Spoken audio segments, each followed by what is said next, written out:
Makanya di dalam perdebatan-perdebatan itu, kenapa kita harus selektif? Kenapa Ki Haji Imaduddin Utsman selektif, tidak gampang menghadiri? Karena yang diharapkan yang datang jika ada event atau momen diskusi itu diharapkan yang datang adalah resmi, wakil dari Robitoh Alawiyah, bukan pribadi-pribadi. Karena mereka nanti ujung-ujungnya seperti sekarang. Mereka membuat framing bahwa mereka tidak ada yang membatalkan, nasabah Alawi tetap kokoh. Kokoh bagaimana? Anda boleh mengaku kokoh, Anda boleh mengaku keturunan Rasulullah, tapi Anda harus bisa membuktikan. Sementara Anda nggak berani tes DNA. Padahal bukti yang kita inginkan dari Anda adalah tes DNA. Anda nggak berani karena Anda sudah tahu ada dari golongan Bani Alawi yang sudah mendedikasikan dirinya untuk pengembangan ilmu pengetahuan, dia mau dites. Ternyata hasilnya haplogrupnya G. Itu yang menyebabkan kalian takut untuk tes DNA. Takut kehilangan nasab kalian yang palsu, takut kehilangan reputasi kalian sebagai juriah Rasulullah padahal itu palsu, gitu. Ya, memang berat. Kita akui berat. Tapi nggak ada salahnya Anda beradaptasi. Jadi tolong apa yang kita sampaikan ini adalah argumentasi, lawan dengan argumentasi. Kita hanya menginginkan kalian itu memenuhi 3 tahapan pembuktian. Oke, kita anggap selesai. Biar Anda tidak banyak pikiran, kita anggap selesai kajian kitab nasab. Menurut istilah Gus Fuad adalah the end. Game over. Saya katakan selesai sudah. Kajian sejarah selesai. Oke. Sekarang lampaui yang ketiga ini, tes DNA. Ya. Karena kalau perdebatan itu nanti nggak akan selesai karena Anda bukan mencari kebenaran tetapi pembenaran. Kalau sudah yang digunakan adalah pendekatan ilmu eksakta, ilmu pasti, yaitu tes DNA, ya tinggal lihat hasilnya. Karena apa? Presisinya 99%. Itu adalah yang dijelaskan sebagaimana oleh Dr. Sugiharto itu, yang ahli genetika itu. Ya. Jadi saudaraku, mari kita sadarkan masyarakat dengan memberikan informasi-informasi yang benar, yang dilandasi oleh logika ilmiah, data-data dan fakta-fakta ilmiah, bukan hanya sekedar fitnah, framing, doktrin, bukan seperti itu. Makanya ketika golongan muhibbin Bani Alawi, oknum-oknum Bani Alawi menuduh kita memfitnah, itu jelas kebalik, sebenarnya mereka yang memfitnah. Kenapa? Fitnah itu adalah informasi yang tidak didasari oleh fakta-fakta, sumber ilmiah. Nah, sementara saya menyampaikan apa yang disampaikan oleh para kiai yang menjadi rujukan saya. Jadi saya nggak ngarang, saudara. Saya tak ngarang, saudara. Apa yang saya sampaikan ada rujukannya, hasil karya tulis Kiai Haji Imaduddin Utsman, saudara. Begitu, ya. Memang saya akui berat bagi oknum-oknum Habib. Karena apa? Karena mereka sudah masyhur berabad-abad mengaku dan reputasi mereka itu sebagai keturunan Rasulullah Shallallahu Alaihi Wasallam. Tentu tiba-tiba sekarang mereka sudah menikmati kenyamanan, banyak orang menghamba, menjadikan mereka orang mulia, banyak yang menyembah-nyembah, sudah siap mengasih harta. Bahkan mereka itu ada oknum habaib yang merebut istri muhibin, minta harta hotel dan sebagainya. Ya, ya jelas mereka kalau kehilangan itu kan nggak bisa lagi merebut istri orang, minta harta orang, ya nggak bisa lagi. Tapi dengan mengaku sebagai keturunan Rasulullah Shallallahu Alaihi Wasallam, dia bisa mengkapitalisasi nasab itu, ya. Makanya dia berusaha sekali mencari doktrin-doktrin kitab-kitab dari para leluhurnya. Para leluhurnya itu kan mengajari mereka untuk berdusta. Ada kitab yang isinya banyak cerita khurafat dan fiktif itu. Ada Al-Ghuror misalnya. Itu sudah masyhur. Nah, bahkan Kiai Haji Imaduddin mengatakan nasabah Alawi diisbat mimpi-mimpi gitu. Ya. Jadi saudaraku, berat memang bagi mereka untuk kehilangan reputasi sebagai keturunan Rasulullah. Tapi berat bukan berarti tidak bisa. Ya perlahan-lahan. Dan juga berat bagi kita yang berusaha untuk mengedukasi masyarakat. Kenapa? Mendapatkan tentangan luar biasa dari oknum-oknum Ba'alawi yang mereka jumlahnya sudah banyak, udah ribuan di Indonesia. Mereka sejak zaman kolonial sudah datang kok, berduyun-duyun ke Nusantara untuk mencari penghidupan kok. Maka ketika ada kemerdekaan, ditolong oleh Soekarno, ditolong oleh Kiai-Kiai NU agar menjadi warga negara Indonesia, agar menjadi pribumi. Mereka nggak dideportasi, nggak dipulangkan seperti pemerintah kolonial. Kenapa? Karena masih waktu itu dipercaya sebagai keturunan Rasulullah. Maka nggak dideportasi setelah kita merdeka itu. Nah, itu kan jasa-jasa Kiai-Kiai NU yang meyakinkan Soekarno supaya golongan Arab ini, ya Arab Yaman, pendatang Yaman ini nggak dideportasi, nggak disuruh balik ke negaranya. Kemudian dinasionalisasi menjadi warga negara Republik Indonesia. Gitu loh. Cuman masalahnya, apakah mereka bisa menghentikan budaya-budaya dan adat-adat yang sudah dia laksanakan selama zaman kolonial? Ternyata dia nggak bisa. Mereka nggak bisa berbaur dengan pribumi. Ya kan? Mereka membatasi dirinya sebagai orang keturunan Rasulullah, padahal keturunan Yahudi. Keturunan Yahudi. Jadi nasab mereka terjaga rapi, karena memang mereka tidak menghalalkan seorang Habibah menikah dengan pribumi. Haram. Kan kalian sudah tahu itu masyhur ceritanya. Ya, kalau ada Habibah menikah dengan orang pribumi, kalau pribumi berani menikah dengan Habibah, maka dia dianggap zina. Jelas itu sudah didoktrin masuk neraka, dosa besar. Ya, nggak akan diampuni dosanya kalau nggak bisa mengembalikan keperawanan dari Habibah. Kan aneh seperti itu. Itu tanda-tanda memang mereka menjaga nasab mereka. Iya, yang terjaga adalah nasab Yahudi, bukan dzurriyyah Rasulullah. Nah, beda dengan Bani Wali Songo. Kenapa Bani Wali Songo itu bisa disebut pribumi, sama-sama pendatang? Karena Bani Wali Songo membaur, menikah dengan orang-orang pribumi. Sehingga Bani Wali Songo itu pribumi. Coba mereka. Itu perbedaannya menurut cerita sejarah dan catatan sejarah. Dan ini susah untuk diyakinkan mereka, dipahamkan itu. Untuk menerima fakta dan realita itu. Susah mereka tuh. Makanya kami hanya berharap, nggak apa-apa, welcome to you. Welcome padamu untuk datang ke NKRI. Tetapi kita minta agar mari kita saling hargai budaya-budaya tradisi pribumi yang sudah baik, jangan diyamanisasi, jangan diarabisasi. Gitu loh. Ya, kita harapkan kita jaga, saling menghargai gitu, setara. Ya. Jangan kau bilang kita itu gara-gara memakai belangkon nanti dibilang kita itu lebih rendah dari kalian. Jangan. Gara-gara kita pakai baju hitam, kamu bilang kita itu nanti masuk neraka. Jangan. Katanya yang lebih abdol pakai baju putih gitu. Ngapain kalau kamu pakai baju putih? Kan ada itu kasusnya itu. Pakai baju putih, pakai peci putih kayak peci haji gitu. Oknum Habib mukul-mukul, mempersekusi pribumi. Kasihan pribumi yang dipukuli. Kan begitu. Ya, tunjukkanlah kalian sebagai orang yang sudah diterima baik dan ramah oleh bangsa pribumi, sekarang Anda membaur seperti Bani Wali Songo yang membaur menjadi pribumi. Kan Anda sendiri yang membatasi, yang membuat jarak. Lalu jangan salahkan kita kalau masih menyebut Anda adalah pendatang, bukan pribumi. Caranya bagaimana? Ayo rubah. Mulai sekarang umumkan bahwa mulai sekarang tidak haram Habibah menikah dengan pribumi. Nah, begitu.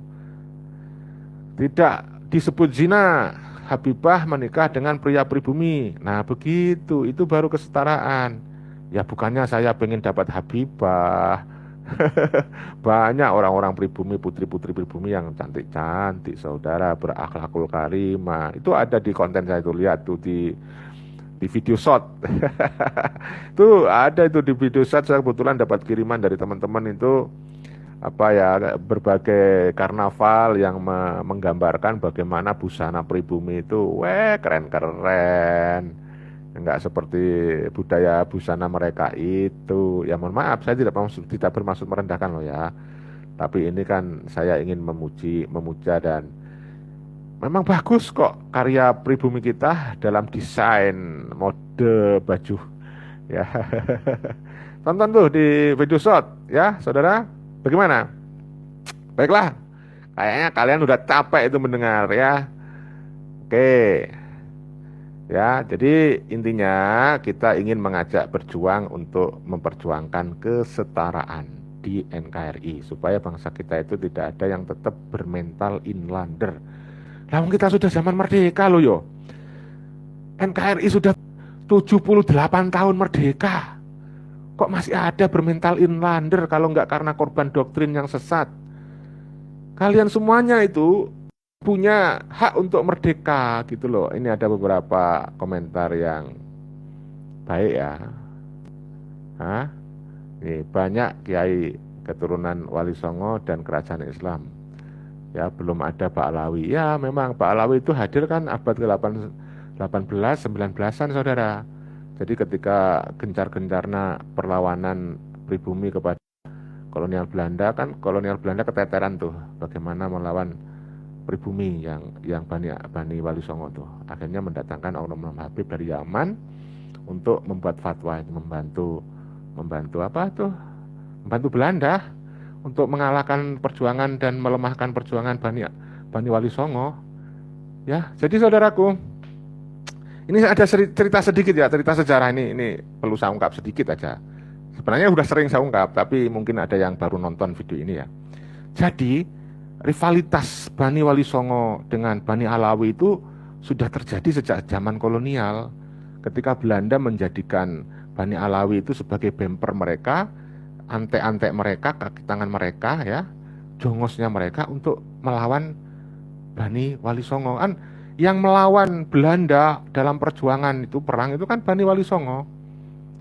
Maka orang-orang yang masih belum tahu bahwa mereka itu palsu, bukan keturunan Rasulullah yang asli, percaya ketika disuruh membuat fatwa.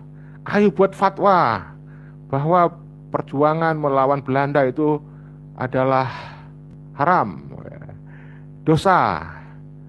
Itu pembuat kerusuhan. Makanya banyak yang dulu kemudian berkhianat ikut Bani Alawi itu. Dan tidak sedikit dari Bani Wali Songo yang setia itu akhirnya dipenjara karena fatwanya si Oknum Pak Alawi itu. Bahkan ada yang dibunuh ya gara-gara Pak Alawi itu. Makanya itu fakta sejarah yang nggak bisa dihilangkan ya. Mau Oknum Balawi sekarang cerita sampai ndower mulutnya untuk membelokkan sejarah dari Utsman bin Yahya, tidak bisa. Itu begitu ceritanya. Lalu karena mendapatkan privilege ya, keistimewaan dari pemerintah kolonial Belanda agar semakin kokoh nasab Alawi, keluarganya semakin terkoordinasi dan terintegrasi. Dicatatlah keturunan-keturunan Bani Alawi itu yang diaku sebagai keturunan Rasulullah. Padahal kan bukan. Itu dilegalisasi oleh pemerintah kolonial Belanda di tahun 1928. Jadi ketika bangsa kita itu sibuk-sibuk dalam pergerakan nasional membuat model baru perlawanan dengan mendirikan organisasi-organisasi modern, ada Budi Utomo, ya, ada Trikoro Darmo, ya, macam-macam itu organisasi pergerakan. Nah, Bani Alawi juga mendirikan organisasi, tapi bukan untuk tujuan Indonesia merdeka. Untuk apa? Untuk membuat nasab mereka biar tambah kokoh. Apa itu? Robito Halawiyah. Jadi sejak zaman kolonial itu mereka sibuk mikirin perutnya sendiri, memikirkan nasib baiknya mereka sendiri. Ya memang karena mereka datang ke Nusantara kan tujuannya untuk mencari nasib penghidupan yang baik. Di negaranya kan mereka bangkrut dalam tanda petik, hidup dalam kesusahan, kemiskinan. Akhirnya mereka datang ke Nusantara kan cari kerja, cari nasib. Nah begitu kan. Nah ketika Belanda mampu diusir, tadi sudah saya ceritakan. Nah Pak Alawi ini kan seperti kebingungan, maka beruntunglah kiai-kiai Nusantara dari Nahdlatul Ulama menyelamatkan, usul kepada Bung Karno supaya orang-orang Arab Yaman ini diakui sebagai pribumi. Itulah sebenarnya yang terjadi, ya. Karena apa? Robito Alawiyah ketika sudah masuk zaman Jepang, itu dibubarkan oleh Jepang, dibubarkan saudara. Jadi mereka menikmati sisa-sisa harta peninggalan Belanda selama 3 tahun di masa Jepang. Setelah kita merdeka, lalu mereka mendapatkan pengakuan sebagai pribumi oleh Soekarno, dia bergerilya secara sistematis untuk konsolidasi keturunan-keturunannya terus gitu. Sampai kemudian pada Orde Baru mereka bangkit yang dimotori oleh si Rizik Syihab, Bahar Smith itu, Taufik Assegaf. Dan itu kan munculnya Robito Alawiyah. Awalnya kan berita-berita Habib kan nggak terlalu mencuat. Ya apalagi zaman Pak Harto nggak terlalu mencuat. Yang paling mencuat setelah reformasi di tahun 1998 ketika Rizik Syihab berhasil membentuk organisasi yang namanya Front Pembela Islam. Dari seorang penjual minyak wangi menjadi seorang pemimpin organisasi besar yang mengatasnamakan Juriah Rasulullah, maka tidak terlalu sulit dan sangat mudah menggalang massa dengan menyebut dirinya sebagai keturunan Rasulullah. Karena apa? Masyarakat kita kan sangat spiritualis. Dengan ada orang masih dipercaya sebagai keturunan Rasulullah kan nurut. Apalagi mereka memframing nih, membuat cerita-cerita palsu, mencatut nama-nama kiai, misalnya Kiai Ali, ya, dari Madura itu, katanya, padahal nggak mimpi, diceritakan oleh muhibinnya bermimpi, ya, Kiai Ali Wafa itu, katanya mimpi ketemu Rasulullah dan bilang bahwa Habib itu harus ditaati, Rizik Syihab harus ditaati, omongannya Rizik Syihab adalah omongannya Rasulullah lah. Itu framing-framing yang menyesatkan itu terjadi. Akhirnya apa? Tahun 98 banyak orang-orang Islam yang kurang literasi itu berbondong-bondong mendukung FPI dengan membawa nama Islam tadi, Pembela Islam. Itu seolah-olah organisasi ini menjamin masuk surga karena ada kata-kata Islamnya, Pembela Islam. Tapi akhirnya kita tahu mereka hanya menggunakan itu untuk dikapitalisasi, mendapatkan keuntungan. Dan benar, oknum-oknum Balawi akhirnya bisa kaya mendadak karena itu. Kenapa? Dia bisa ndawir kemana-mana. Kepada muhibin minta duit, emas, perhiasan. Bahkan istrinya pun kalau diminta oleh oknum Habib nggak berani nolak, kasihkan. Anaknya ada itu diceritakan oleh Gus Fuad Pleret. Ada seorang anak pribumi yang dihamilin, kemudian setelah hamil ditinggal aja kayak sampah. Mohon maaf, itu fakta. Ada ceritanya, ada kesaksiannya. Kalau nggak percaya hubungi Gus Fuad Pleret di Jogja Bantul sono kalau nggak salah itu. Gampang kan nyari. Ya begitulah saudaraku ceritanya. Akhirnya sampai sekarang besar terus dia. Banyak oknum-oknum pejabat yang kemudian percaya dan juga memanfaatkan dalam tanda petik ya mereka. Karena mereka punya pengikut, punya massa. Tuh ya. Makanya muhibin itu kan salah satu bagian dari pengikut oknum-oknum itu. Wallahu a'lam bishawab ya. Saudara, saya kira itu apa yang bisa saya sampaikan ya. Mari kita belajar kritis. Saya hanya ingin ngajak berpikir. Saya terima kasih kepada semuanya yang masih setia menonton channel NKO Newsline Official. Mohon maaf kalau ada kata-kata saya yang salah ya, karena memang ada kendala dalam live streaming itu. Kadang-kadang jaringan internet tidak lancar sehingga ada kalimat terpotong, kata-kata terpotong. Nah, itu mohon nanti kalau ada yang salah tolong diluruskan, tulis saja di kolom komentar ya. Saudara, saya minta maaf kepada siapapun, termasuk pada oknum Habib yang tadi saya reaksi, yang saya kritik, I love you. Jadi saya sebenarnya tidak membenci. Ingat, saya tidak menebarkan kebencian. Oknum Habib saya katakan kalau di jalan dia ada kesulitan saya bantu, kecelakaan saya bantu. Ya. Yang saya kritik adalah kata-kata dia, ajaran doktrin perilaku yang menyesatkan umat. Karena Indonesia NKRI harus kita jaga. Pada para muhibin juga gitu, ya, jangan usah salah sangka. I love you katanya Gus Fuad Pleret, saya pinjam istilahnya beliau ya. Terima kasih semuanya. Salam persatuan kesatuan, salam cinta damai, cinta kasih, salam Pancasila Jaya, salam NKRI harga mati. Wassalamualaikum warahmatullahi wabarakatuh. Merdeka, merdeka, merdeka.